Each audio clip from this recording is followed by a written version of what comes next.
Hey guys, welcome back to the channel. Today we're diving into Palantir stock analysis.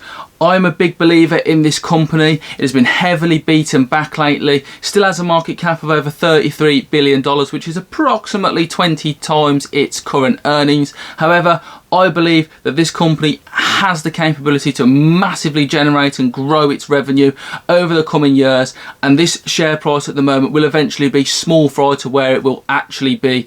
It has been smashed by the tech market sell-off. The Nasdaq sell-off has absolutely killed it as well. And I genuinely believe that my analysis today will convince you that this company is absolutely solid going forward, and there are decent entry points to get into this company at the moment. If that sounds like something you're interested in, please smash that like button, consider subscribing to the channel, and I'll catch you in there.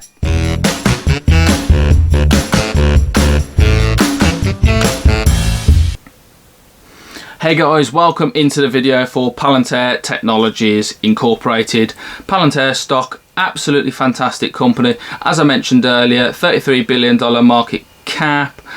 Recently dropped all the way down to $15.44 a share, now sitting at $16.90, $17 pre-market today. Has hit or at least met its consensus EPS for analysts. Revenue has been growing nicely through the last 3 years, and 2021 revenue has grown even further than that. Analysts have been a bit bouncy with this one, to be fair. It's rated just below a hold at the moment, $25 high, average of 21, and it's currently sat just below its low point at $16.89. But from my point of view, this company is delivering on what it has set out to do. It is a little bit highly valued at that $33 billion versus its revenue, but you've got to give it a chance to get in gear and start handing and retrieving those contracts from government. It is still loss making at the moment, so that is a little bit of a concern, but that is what happens with tech companies growing and going forward. It is not unexpected at this stage in the company's life. So why has the stock sunk recently? Well, there's been a broader tech heavy sell-off, so that has affected the company per se, but there's been nothing particularly bad from the company's point of view that has caused a sell-off in the stock, as it says here on the Motley Fool.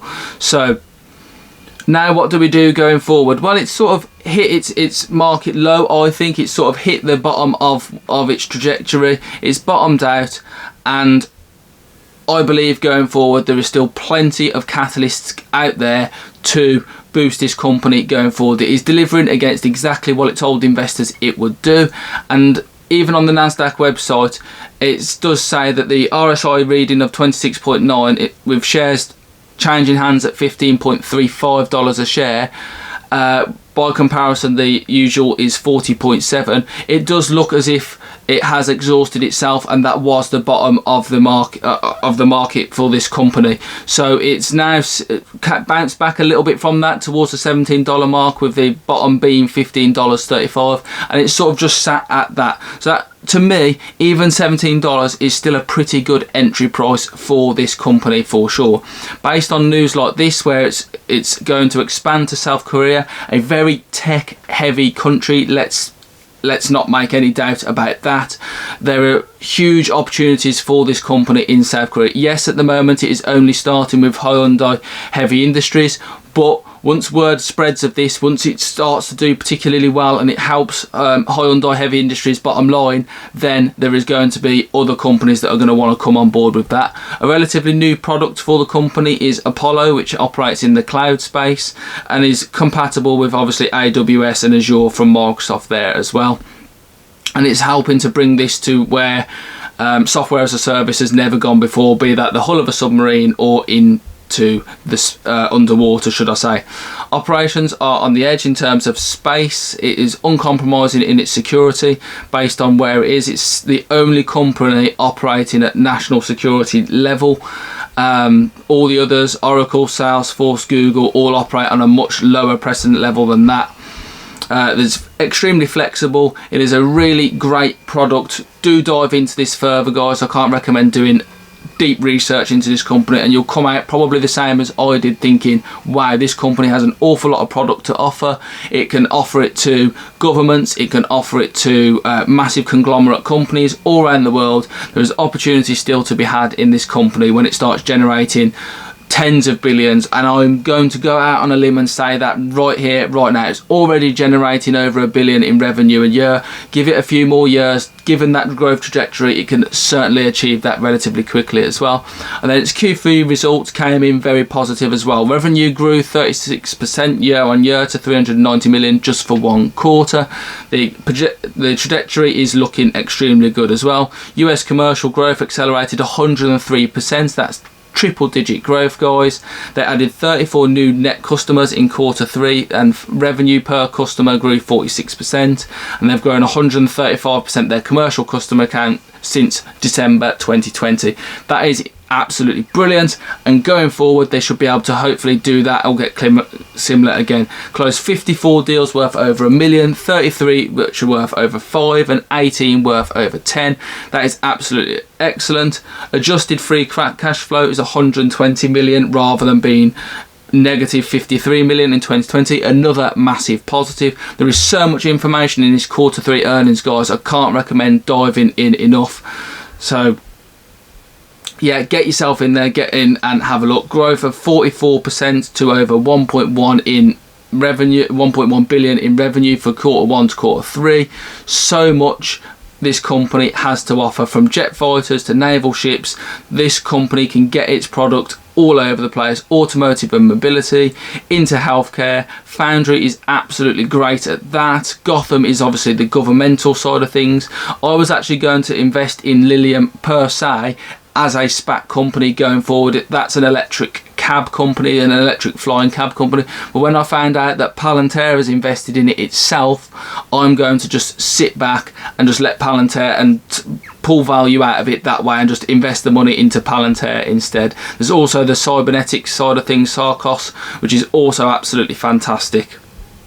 There is so much opportunity here within this company, guys. I can't express that enough. Get into this, get on their website, get on other YouTube videos that show their product, and just have a look at where this company could get tentacles into absolutely every industry, every massive industry, military, government organisations, all over the world. This company has the potential to make it absolutely massive, guys. I genuinely do not doubt it. It has got plenty of backing and plenty of money on hand to be able to keep developing all of its products. I wish I could read this quick enough to send to you guys, but if you just look at what they've signed deals with, the US Department of Health and Human Services, and then on the flip side of that, the US Air Force as well. Absolutely brilliant. They're developing in the space sector as well. They're developing satellite technologies. They're developing in the US Department of Veterans. They've just got everything. They seem to just be getting hold of every single contract to do with data, to do with government, or to do with big conglomerates. They're getting hold of it, and it's doing absolutely fantastic. I can't knock anything from this company, apart from the fact that I wish the share price was actually a little bit lower, down towards the 20 billion sort of mark would be an absolute excellent entry point. But obviously that would knock the share price into single digits, which is extremely unlikely, because people know the potential of this company, guys. I'm just blown away. Every time you sort of question, oh, it's pulled back 20%, oh my gosh, what am I going to do about it? Just dive yourself back onto their website, have a look around, and just reassure yourself that your due diligence is absolutely spot on. They've got all sorts going on. It is so much, it is impossible to cram into one video. I'm just quickly showing it to you on the screens here because I can't read it quick enough, but revenue is growing at a phenomenal rate.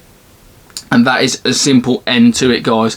Revenue, cash flow growing, and it is starting to reel in the loss-making side of things as well, by the look of it. So they've got plenty of deals, plenty of people queuing up to get involved and have the product. And when they get the product, they stay with the product, and that's also important. Retained customership is absolutely awesome as well.